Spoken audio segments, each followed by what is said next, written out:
This morning, Victoria Holt continues her talk, Reading the Times with Bonhoeffer.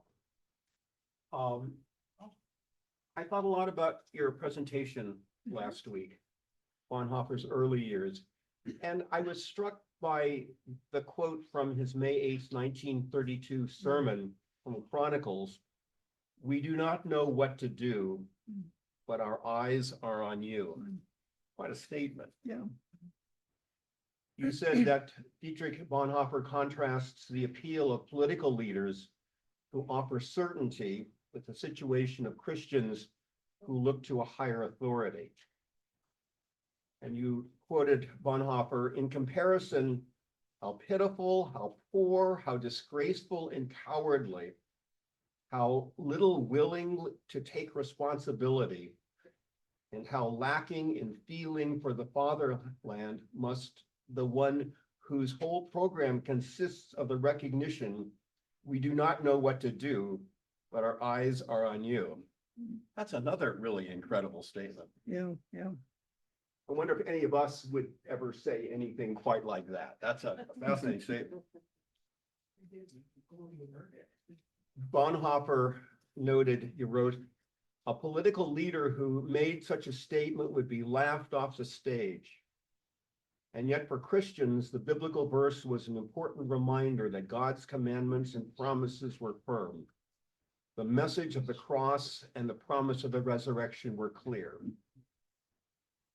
So you said that he's reminding his audience that the Bible gives them a different foundation for understanding their role in the turmoil of their times. That's another powerful statement. In all of this, Bonhoeffer sounds tentative, as opposed to the sort of the bold activist character we think of him. Yeah. So thank you for putting all that in that context. That gives me a lot to think about. Okay. So let us pray. O God, give us grace to contend always for what is true and right, and to be ready, if need be, to suffer for it. Give us not over to fearfulness of soul, but lift us into that love which casteth out fear, so that we may glorify and enjoy thee now and forever. Through Jesus Christ our Lord. Amen. Amen. Thank you. Thanks so much. This is a good segue into the first thing I was going to say, but first, can everyone hear me? Raise your hands if you cannot, while I'm speaking, because sometimes my voice drops. So today's the second part of our series about looking at Bonhoeffer in his own times. And today we're going to focus on some of the non-theological aspects, the idealism and the values with which he was raised, which were not necessarily theological ones, although they find their way into his theology. But I wanted to first respond to Scott's note about the Bonhoeffer moments, because we closed last week on that note, and I said I don't believe in Bonhoeffer moments, I think I should explain that a little bit better than I did last week. I think there are two aspects of the so-called Bonhoeffer moment idea that distort who he was.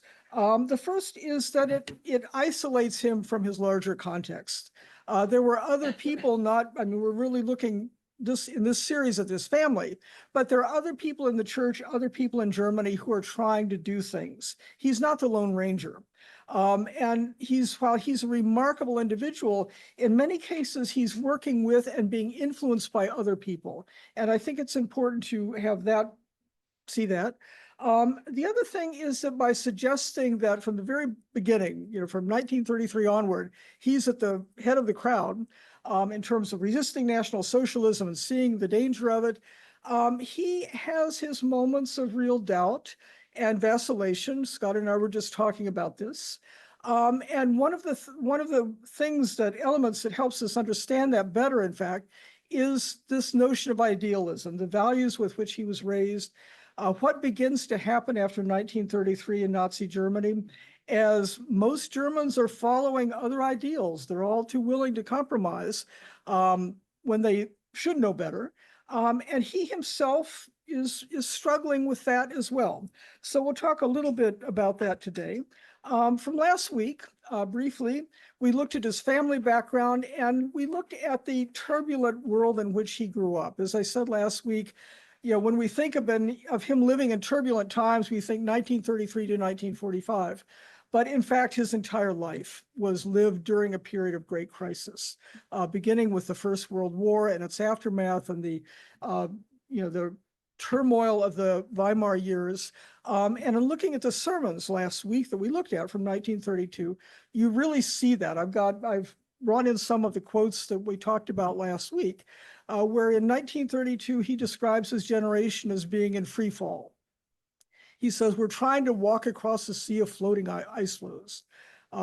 He says that when you trust in God as a higher authority than politicians, people just kind of look at you. What are you talking about? He's very critical of his church in 1932. He already is afraid that the church is not going to be up to the challenges of National Socialism. And we talked especially about his sermon about John, the book of John, and the passage, the truth shall make you free, and his reflections on the nature of truth and the nature of freedom. And that is relevant to some of what we're going to talk about today. Again, I want to show this photograph of the Bonhoeffer family because they are so essential to the values with which he's raised. Also because I misidentified a few people last week. And so I've typed them in now. So the front row is Bonhoeffer's grandmother, father, mother, sister, and his sister Ursula and her husband Rudiger Schleicher. The back row is Christina von Donani with her husband Hans von Donani, his sister Sabina, who was his twin sister, he was a twin, with her husband Gerhard Leipolz, brother Carl Friedrich with his wife Greta. Carl Friedrich was the physicist I talked about, his brother Klaus, and then Dietrich Bonhoeffer. Klaus did marry, but he was not married at the moment that this picture was taken. Someone asked last week about Bonhoeffer's connections to the Jewish community. And it's worth noting that Gerhard Leipolz, the very tall man in the center of the back row, was considered a full Jew under Nazi racial laws. He came from a secular Jewish family. He was not a religious Jew. He himself had converted to Christianity, but he was under pressure. And so the Bonhoeffer family was immediately sensitive to this issue. And in fact, Bonhoeffer drove the Leipolzes personally just to the Swiss border in September of 1938, so before Kristallnacht, but it was already clear by that moment that it was very dangerous for them to stay in the country. Leipolz immigrated to the UK, to the Great Britain, where he became a good friend of Bonhoeffer's mentor, George Bell, and the ecumenical movement. So the idealism and values with which Bonhoeffer was raised were shaped very much by his family. I think I mentioned last week that the Bonhoeffer family were C&E Christians. They went on Christmas and Easter. They were not regular churchgoers. They were not interested in theology or the church. In fact, when Bonhoeffer first decided to study theology, his father thought, what is this? Because the other brothers in the family were all, distinguished in their careers, but they were not interested in the church. And so the core idealism with which they were all raised is really described very well in this moving letter to his godson from prison in 1944, where Bonhoeffer says this was a cosmopolitan culture of the old middle-class tradition, has created in those who inherit it a proud awareness of being called to a higher responsibility in public service, intellectual achievement, and leadership, and a deep-rooted obligation to be guardians of a great historical heritage and intellectual tradition. This will endow you, even before you're aware of it, with a way of thinking and acting that you can never lose without being untrue to yourself. It's a wonderful description of the ethos in that family with which he grew up and the forces that shaped him and all of his siblings, really. I mean, as I said last week, there were 3 other brothers who were executed by the Nazis because of their role in the resistance movement. His sisters were all involved in this in some way or another. So this is an entire family that saw through the evil potential of National Socialism in 1933, as soon as the Nazis came to power. When I was doing interviews of people in the Confessing Church back in the 1980s, I interviewed Emmy Bonhoeffer, who was the wife of Klaus Bonhoeffer. And she described to me how the entire family, they didn't think this was going to last. She said, these were barbarians. They were so important to us. We could see that they had absolutely no values, no ethics. And it's interesting to think of a family that immediately gets that, because there were so many German families who decided to brush it aside, who thought maybe it wasn't that important. But these core ideals were really important to Bonhoeffer, and we find them all the way through. They're an influence on him all the way through the 1930s and 40s. So what were these values? How did he understand the core elements of societal and personal ethics? Reason, the use of your mind, thinking about things, conscience, duty, responsibility, your responsibility to other people, to yourself, to your family, to your profession. Each of these core values is a multifaceted thing. This is not just sort of a private set of ethics that you have, but these are the things that connect you to your larger society. Honor, the fact that people will look at you and they can respect you because they know that you will live up to your values. Honesty, that you don't lie, you don't cheat, you don't skirt the issues, you don't try to get around things. Civil courage, and this becomes something that he really begins to talk about in the 1940s when he's in the resistance. What does it mean to be a citizen of a country that is going astray? You need to have some courage. And the courage is fed by all of these things. This is really an ecosystem, if you will, of different values that are core values of a person. Trust, a sense of quality.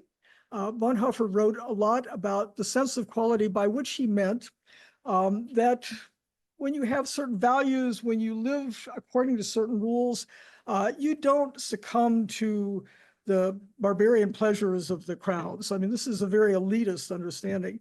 And he came from that kind of background. So the Bonhoeffer family only read certain newspapers. They didn't read tabloids. They didn't go to shows that were not up to their standard. I mean, there's a sense of snobbishness here, but it does lead him to distinguish during the Nazi era, to sort of discern the ways in which German society, Nazi German society, is succumbing to some really base impulses and some ugly things that, if you have a sense of quality, you don't get involved in. You don't listen to things like that. You don't join these kinds of activities. And then finally, a sense of sympathy for others and empathy with others. That these are all things that really are core elements of who you should be as a human being in your family and in your society. All of the Bonhoeffer children were homeschooled until they went to high school, so gymnasium, until they went to secondary school. And Bonhoeffer's mother famously said that German children have their backbones broken twice. First is in the school, and the second time is in the military. And so she wanted to make sure that her children were educated at home by a governess. So all of the children grow up studying Latin and Greek, and reading great works, and being taught precisely these values. And so one interesting thing to think about is how this family becomes who they are because of that deep family ethos.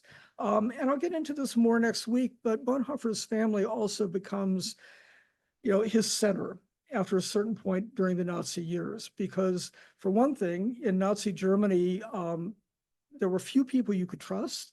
People began to retreat more and more into their private lives, because you could never be sure if a colleague would betray you, or maybe an old friend would betray you, and everyone knew somebody who was going over to the other side. And so the family became much, much closer. And as I said, they all get involved in some way in the resistance, and they think it's the right thing to do. These are not necessarily Christian values, although I think many Christians would ascribe to them. But one of the things that's interesting is that when he begins to write his theology, he puts all these values in the context of what he calls the mandates. And the mandates are sort of God-given orders of human life. It's based upon Martin Luther's orders of creation, where the idea is that God created us to bear responsibility in certain key aspects of human life. And that includes work, your profession, your family, your government, and your church. And Bonhoeffer subsequently broadened the work element to general culture. But the idea is that in each of these aspects of your life, there are certain ways you have to behave and certain responsibilities that you have. If you are a minister, for example, in the church, you have to present a certain example. You have to care for other people. You have to witness to the gospel. There are certain things that go with that vocation. Similarly, in the family, you have a deep responsibility to your children, to your parents, to members of your family. And so all of these values that we think of as essential ethical values are also part of Bonhoeffer's theological understanding. This shows up very early in Bonhoeffer. And one of the fascinating things for me, as I read through the Bonhoeffer works, is how early on he has this sense of mission and idealism. And this paper, which was written when he was 16 years old in the secondary school, written in 1922, gives us a glimpse of how Bonhoeffer is already thinking. So this is long before the Nazis come to power. And they were studying Euripides. Euripides is, I don't know how many of you have ever read Euripides. For me, it was as a college undergrad, but I still kind of remember it. His best known plays are Medea, the Trojan Women, and Electra. And he was one of the tragic, playwrights in Greece. But his tragedies really get into people wrestling with their consciences. And people betraying each other, and loves and hatred, and very dramatic and sometimes harrowing endings. And so Bonhoeffer at the age of 16 writes this paper, which concludes, this is the end of the paper here that I've highlighted. Euripides wanted the best for his people in his city, but was not capable of bringing this best alone to everyone. So out of the heroes, he made human beings as they live and are. That is, Euripides is portraying humans the way they are. They're not portrayed idealistically here. But that's precisely what's characteristic of Euripides. Euripides was a poet of struggling truth. Nothing was more important to him than truth. And his most distinguished contribution for all time will have been that he showed this to his people. Interesting comment to conclude on. And think last week of when we talked about Bonhoeffer's sermon in 1932 on truth and freedom. Truth for Bonhoeffer was something central. There was such a thing. And you had to recognize that you had to operate by it. This was something you steered by. But here he's concluding at the age of 16 that Euripides, the greatest contribution he made was that in his plays, he shows this to other people. He brings them into these stories so that they recognize the centrality of this. So it's an interesting insight. And as I said, he builds on this later. But after 1933, when Germany quickly becomes Nazified, when millions of Germans, including most of those in the Protestant churches, become part of the new Nazi vision, and enthusiastically welcome many of the changes, perhaps not seeing immediately what this new regime really means in terms of their core values of what it means to be a good citizen, what it means to treat others well, what it means to stand up for the truth. The rapidity with which these things begin to unravel in 1933 is really astonishing. And by the end of 1933, Germany is fully Nazified, and its church is really struggling. In fact, for those of you who know the Bonhoeffer story, in September 1933, having fought throughout the summer against the Nazification of the German church, Bonhoeffer decides to go to England for several years and serve a German parish there. And what he writes to Karl Barth is, I think it's time for me to go into the wilderness for a while. He says, I don't understand what's happening here. I don't understand my church anymore. Where should I be? And that soul searching that he does in England, I think, is really what brings him to a new level of understanding when he returns to Nazi Germany in 1935. We'll talk a bit more about that next week. But because of his background and the challenges he faced, he developed a lifelong fascination with two novels. And I want to talk a little bit about that because this is one of the things that really fascinated me when I really got into it. One is the novel Don Quixote. Are people familiar with the Don Quixote story pretty much? The other is a little known 19th century German novel called Witiko, which I will describe to you briefly. But the contrast between these two knights, and you notice that both of them are knights. One is Don Quixote, of course, is a parody of chivalric literature. A person who wants to serve as a knight and go out to fight battles and is idealistic, but he constantly makes a fool of himself because he doesn't have any core. He's trying to fit the picture of what a knight should look like. And so he battles with, windmills, and I think he attacks a flock of sheep. And, the story of Don Quixote is laughable.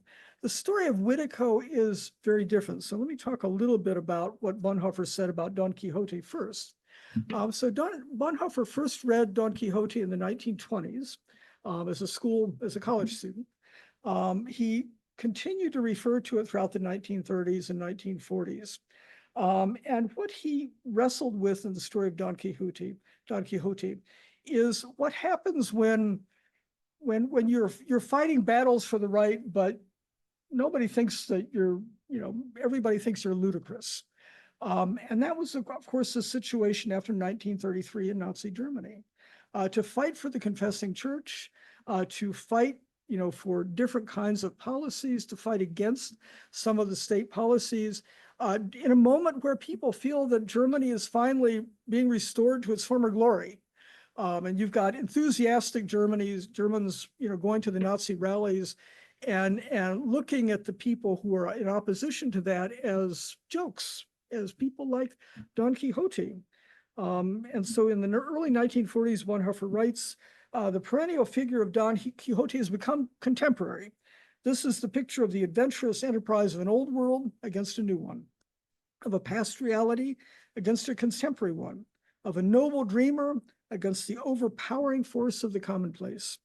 It is too cheap to deride the weapons that we have inherited from our ancestors with which they achieved great things, but they are not sufficient for the present struggle. And this is his worry underneath. He understands that Quixote is a parody, but he's saying, gee, is this what we've become as well? Are we thinking that we're, fighting for a noble cause, and everyone around us is telling us we're not? And he often felt that he was really on the losing side of history in the 1930s, fighting with weapons that, in his own words, are not sufficient for the present struggle. And it's a question that continued to haunt him in prison. In 1944, he writes, the question is whether it is ethically more responsible to go to war like Don Quixote against a new age or conceding one's defeat and freely consenting to it, saying, well, this is who we are now as a nation. This is what we've become. Why am I fighting this? Success, after all, he says, makes history. Don Quixote is the symbol of resistance carried to the point of absurdity, even lunacy. And it gives us a deep insight into Bonhoeffer's personality at this point. I mean, he's not, he knows what's right. He knows the values that he needs to be fighting for. And yet he often feels in the context of Nazi Germany that, he's isolated, he's on the losing end of history. People think he's a joke. And it gives us a glimpse, I think, of his doubts at this point. In contrast to the story of Witiko, a 19th century novel that is, I think, over 700 pages long. It's one of these sagas. It was it was widely read in Germany. People just fell in love with this book.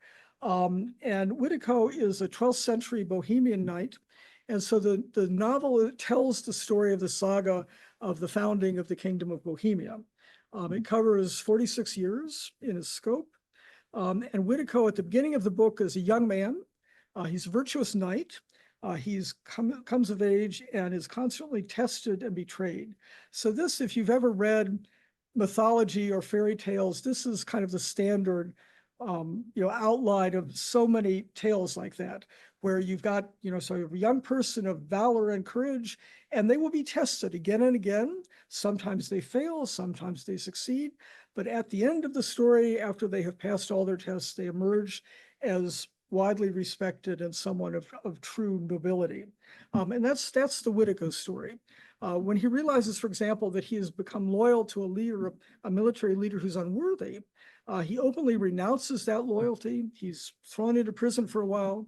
In the years following, he fights the battle for good, and gradually over the years, and after many trials, proves himself to be a wise and noble leader.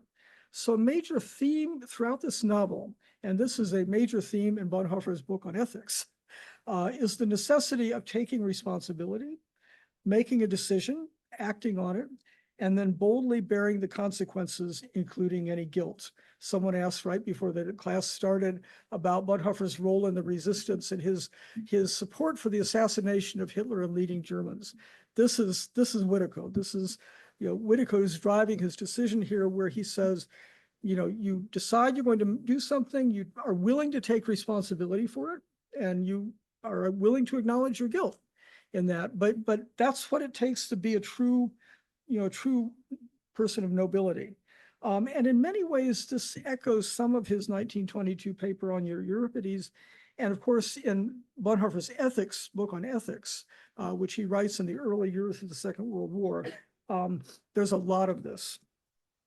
So by the end of the novel, Witiko has proven himself. The Kingdom of Bohemia is unified. He's recognized for his achievements and his honor and his nobility. He builds a castle and marries the woman he loves. But that's not the last word, because the novel ends actually with the rise of the first Holy Roman Emperor in Frederick Barbarossa, who would subsequently declare war on Bohemia. And so the cycle of history begins again. So the coming battles are already on the horizon at the end of this book. But Witiko is old now, and he realizes that this is not his battle to fight. And so he concludes the novel by saying it's up to the next generation to take his example and find their own ways to articulate the values that have been instilled in them. It's a remarkable conclusion, and it's a remarkable thing that Bonhoeffer is so fascinated by this, because of course, in many ways, this is his story as well. In fact, and we'll get into this next week, Bonhoeffer in his After 10 Years letter to several members of the conspiracy says at some point, it doesn't matter if the future remembers us as heroes. The main thing we have to do is lay the foundation for the coming generation to live. And that's the story of Witiko, that, he has done what he can do.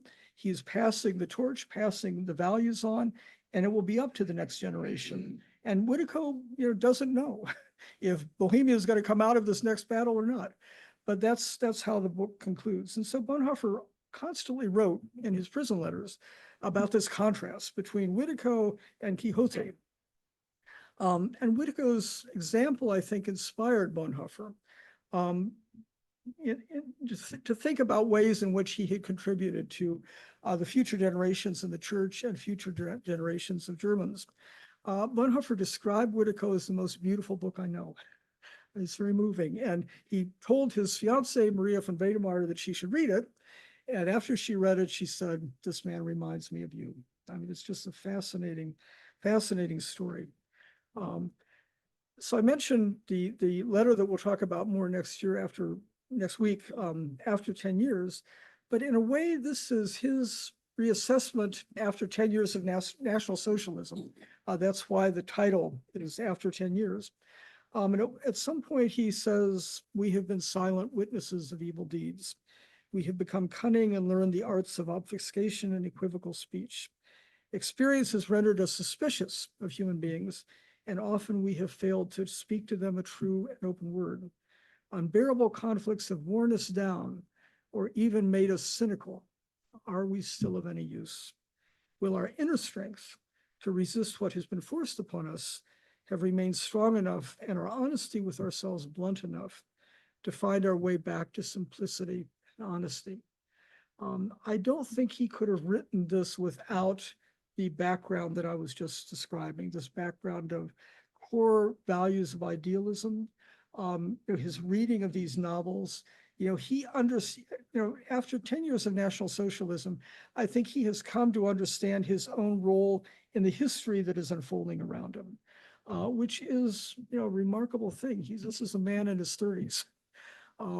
Who's and it shows how far he comes. As I mentioned at the beginning, the notion of the Bonhoeffer moment being there from the very beginning in 1933, it's not there at that point because has so much experience that he needs to assemble, and so much he needs to learn. But by 1942, he has learned that, and that's one reason why this document is so interesting.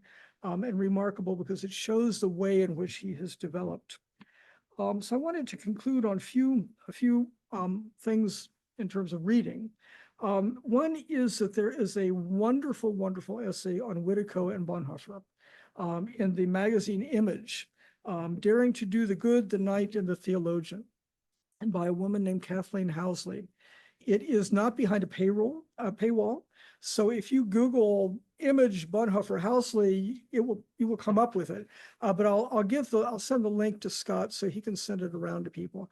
It is so moving, and I will be honest, I have not read the entire book of Whittico. She did, and she read it one summer when her son was being treated for cancer in Sloan Kettering.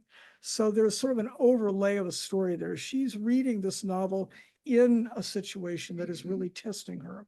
The son survived, is doing well, but it's just a very moving set of insights. She's also the author, and I mentioned this book last week, I'll pass it around, The Scientific World of Carl Friedrich Bonhoeffer. So this is a book about Bonhoeffer's brother, the physicist, but it's also a really unusual and wonderful portrait of the family, showing all of these issues as they were dealt with within the family, and especially as they were dealt with in terms of Bonhoeffer himself.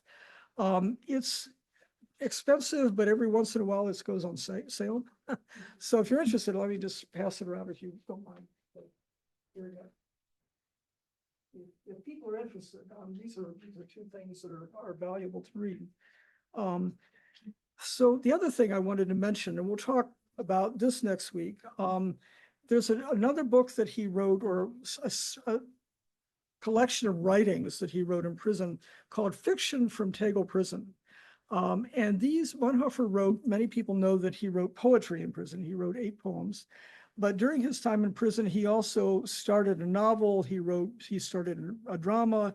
He wrote a short story. None of these were finished, but they are all autobiographical. And they're all sort of examinations of the questions that I've been talking about this morning. Bonhoeffer, the figure of Bonhoeffer in each of these little works is constantly in dialogue, challenging other people, and the pushing back on things, and what does it mean to have a culture, and can a culture be destroyed, and how do you build for the future? All these key questions. So it's a really interesting book if you're interested in that aspect of Bonhoeffer's thought.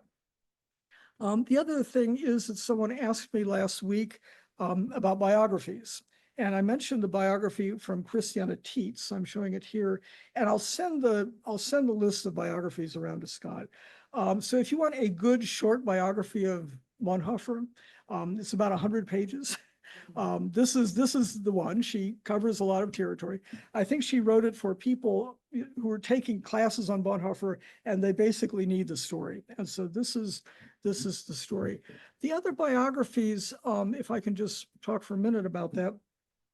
So the standard one, of course, is the book by Eberhard Bethge, the 1,000-page massive biography of Bonhoeffer that was published in this country in the 1960s. There's some of us who still read big biographies. So if you're into big biographies, it is a masterpiece. I mean, it gives you the full picture of the family and the times and Bonhoeffer's journey through that times. It is Bonhoeffer-centric, which biographies tend to be. And that touches on my own concern, which I mentioned at the beginning, of making sure that you understand where Bonhoeffer falls on the larger historical stage. The other two popular biographies in this country are the one by Eric Metaxas, which came out, I think, in 2010, and the more recent one by Charles Marsh called Strange Glory. Both of those have, they tell the story. Metaxas actually follows the Bethke story fairly closely. But he does bring Bonhoeffer into the culture wars in the United States. And that's, to my view, the problem with the book, is that he reads Bonhoeffer through a very specific lens and kind of pulls him in directions that I don't think he really went. The Marsh book is an interesting one. So both Marsh and Metaxas are, Metaxas is an evangelical, Marsh is a former evangelical. And Marsh, I think, because of his evangelical background and the way in which he has wrestled with it, has some remarkable insights into Bonhoeffer's theological growth. I mean, that was the thing about that book that I really liked. There are historical mistakes in both of them. But if you want, if you're into reading biographies, those are the ones that I would mention. But back to the original question, we've got some time for discussion. So what does it mean, when a society abandons and betrays the values and the ideals with which we are raised? How do we come to terms with that as citizens? And how do we come to terms with that as people of faith? And I think I'm picking up on some common threads that we talked about last week. And I'm going to segue next week into the resistance period, where I show how this all kind of comes together for Bonhoeffer in the 1940s. But I'll stop there, and happy to answer questions or hear from you. Yeah. Nikki, you've given a great overview that really fleshes out an instinct I had about Bonhoeffer studying, in the late 70s. And that was a real link between Christian faith and what we would call Western civilization, humanistic values that we were raised in. And two comments just from listening to you today. It seems to me that he did not have faith that either of those things would necessarily survive Nazism. Is that faith? That's true. We'll talk about that next week. I mean, in his prison letters, and especially after the 1944, the year of the last coup attempt, the failed coup attempt, he talks about how German culture has collapsed. Everybody's failed. Nobody's stood up to this. And he talks especially about the failure of the church. And this is where he begins to write about what he calls non-religious or religionless Christianity, where he says Christianity will continue because Christ lives. But he says it's not going to look like what it looked like because our church has utterly failed to stand up to what just happened. And so he ponders, this is one of those things that, there's so many aspects of the tragedy that he did not survive in 1945. But this is a big one for theologians is, where was he going to take this? Because after 1945, many of his students, they tried to create a new kind of church, but it was a church. And you had the feeling that Bonhoeffer was thinking bigger, saying, okay, we're following Christ where Christ leads us, but maybe it's not going to look like it has in the past because we just have failed. And the church itself is so compromised. And I mean, my observation about that is that Bonhoeffer, in as much as he is popular in the modern, at least mainline church, it's that the last 50 pages of the letters and papers from prison, where he's musing about what form will the church take, religionless Christianity, a little bit detached from a knowledge of the collapse of civilization, but he just had a sense that neither of these things that both of these things might not survive, probably wouldn't survive. in their current form. Yeah, that's an interesting point. How many people here have read Letters and Papers, prison letters? A lot. How many of you have read Discipleship? Okay, That's the cost of the site. the cost of discipleship, right? Because I think he's the same person. It's not like he repudiates discipleship. And we call it now discipleship because the cost of discipleship is not what the German says.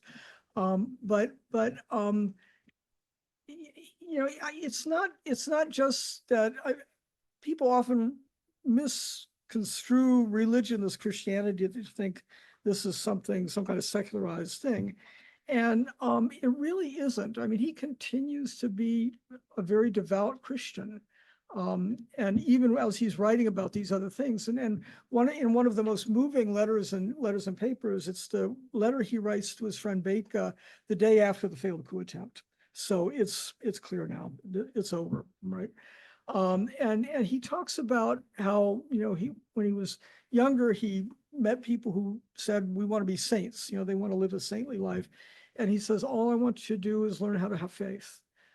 So he's continuing on that journey that he begins in the 1920s, the struggle to have faith. And it's interesting to think about the way in which faith sometimes clashes with these ideals. The sort of the so-called secular ideals that we are raised with.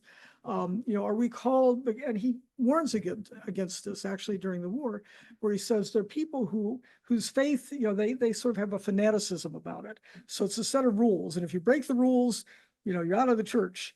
And he says that's not how this works. But so the ideals are there, but he also is confronting the failures of those. I don't want to dominate, Yeah. but I might. And I will. My observation again, growing up with Bonhoeffer in the 70s Yeah. and early 80s is there's the cost of discipleship, and there is the letters and Right. prison. And what you're saying is it's the same person, there's Yeah. much of the same faith behind them. Yeah, Those books have two entirely different followers in American Christianity. I know. That's It is interesting. I'm sort of wondering if that's still the case. It was certainly the case in the 70s when we were in seminary, where, liberals sort of take the political message of Letters and Papers and evangelicals take the message of discipleship. But I would say internationally, when I meet people from other parts of the world, discipleship is often what leads them to an interest in Bonhoeffer. I mean, one of the moving things for me is that at some point he writes about finding a language that, speaks Christianity. And I think he found it in that book in a way that people sort of recognize in the book on discipleship, what I would describe as sort of their native tongue. No matter what tradition they come from. I mean, that was certainly true of me. I mean, I grew up in a progressive mainline church, and I still remember the first time I read that book, and I thought, okay, it's like I can agree with this. But so there is an aspect of that book that does speak to people, but people, I think there's also a tendency because of the dramatic course of his life that we look at the prison letters and we get swept up into this other kind of vision of Bonhoeffer. So my second question, Yeah. I'm sorry to do this too fast, but this with the humanist background Yeah. that you really Yeah. pointed to, it strikes me that, and from reading Letters and Papers from prison, I felt like he, with the exception of the Jeremiah passage of escaping with your life as a prize of war, Yeah. he doesn't seem to have biblical heroes from the Old Testament. Yeah, that that's could interesting. have Hmm. been supplementary to Don Quixote and Right. and the Whitcomb book. That's a good point. That's an interesting point. Yeah, I mean, he does preach sermons on Jeremiah. There was a Yeah. great one, but you're right that as he looks at his role in Germany, and he's looking around him, he's looking at people, who are compromising, and his, that early upbringing with the heroes of, the knights of the Round Table and this kind of thing. That obviously left an imprint. I would also say that and maybe this is something to think about. his faith in prison is, he prays, he reads the Bible. He, takes his faith seriously. He's trying to follow in Christ's footsteps, the footsteps of his Lord. That's, yeah, he's taken beyond his theology, I think, he gets back to the essence of why he's a theologian. And so it's a different, I don't know if, in this country particularly, American Christianity at all points of the spectrum, if we tend to sort of have certain, certain ways that we present our faith to others. And for him, it's much more of an internal thing. And I wonder if that is also the result of growing up in a family of people who are not into that. Yeah. Thank you. I'm done. Okay, yes. I was wondering if he experienced German bombing when he was in England. And I also wondered about the distribution of Nazis during that period. Were they the majority of the German country, or Yeah. do you have any idea? So he was in England from 1933 to 35. That was pretty early. So there's no bombing No, at that point. right. He experienced the bombing of Berlin when he was in prison, Mhm. because there's a section where he describes, the bombs falling and people screaming That was inside the first prison. American bombing. Right, Yeah. exactly. So then the entire family experienced the bombing of Berlin and wherever they were. The second question, so most Germans, I think, enthusiastically welcomed Hitler. Many of them joined the Nazi Party because that's what you did in various professions. This is just part of the thing. Several of the members of the Bonhoeffer family joined the Nazi Party because that's what you did when you were working. Rüdiger Schleicher was a member of the Nazi Party because of his position as a lawyer in the state. In fact, Hans von Dohnanyi, who was really the leader of the conspiracy, worked in the Justice Department from 1933 until his arrest.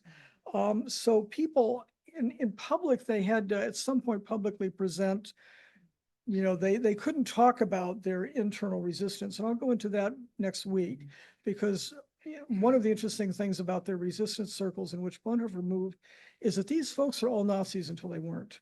That is, you have many people who were fine with it. At some point, they begin to realize that Hitler's going to take them over the cliff, and that's when they turn against the regime. And that ambiguity, that moral ambiguity, is one of the things that I think really haunts Bonhoeffer. It's one of the things he writes about in his book on ethics. Other questions? Oh, I was curious, you interviewed, can't remember, Emmy Bonhoeffer. the man who wrote the book.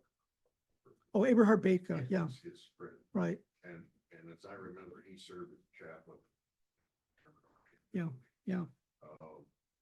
What was your impression of him, how he sort of handled these moral questions himself? He was such a close friend. Yeah, it's a wonderful question. So I didn't read his memoir. He wrote a little memoir. And I unfortunately didn't read it till after he had died. But one of the stories he tells in the memoir is being with the German army in Italy. And he was, I'm blanking out now on the name of the commander of his unit. He had a desk job. But this was one of the leading Nazi, who did atrocities against the civilian population. And he writes about they had occupied an Italian villa, and he was sitting up on the third floor at a desk, and could hear somebody being tortured in the basement. It's like just one paragraph. And then he says at some point the screams stopped and he didn't know what had happened. That's all he says.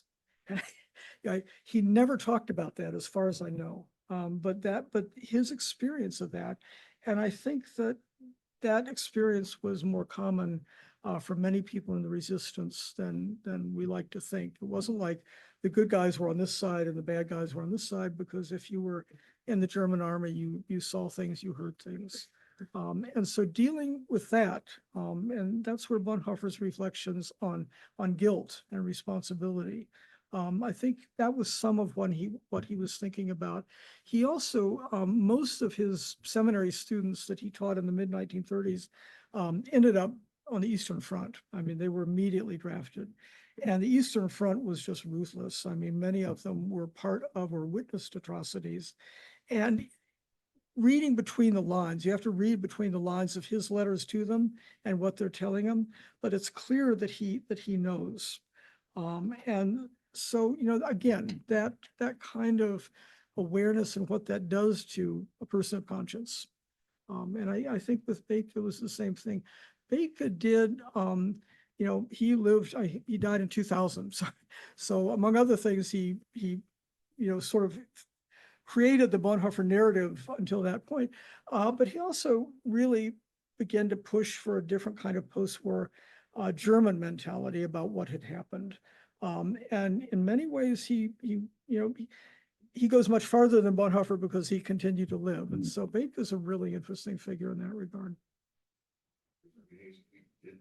I guess a lot of people didn't have a choice, they were being drafted, so Right. they would choose to go to the chaplaincy. Yeah. Well, he wasn't a chaplain. He actually was stationed, he had a desk job. He actually, so Bonhoeffer, when Bonhoeffer managed to get an exemption from the draft, and was put in, you know, in an office in Munich, Baker had a similar exemption, and at some point he lost it.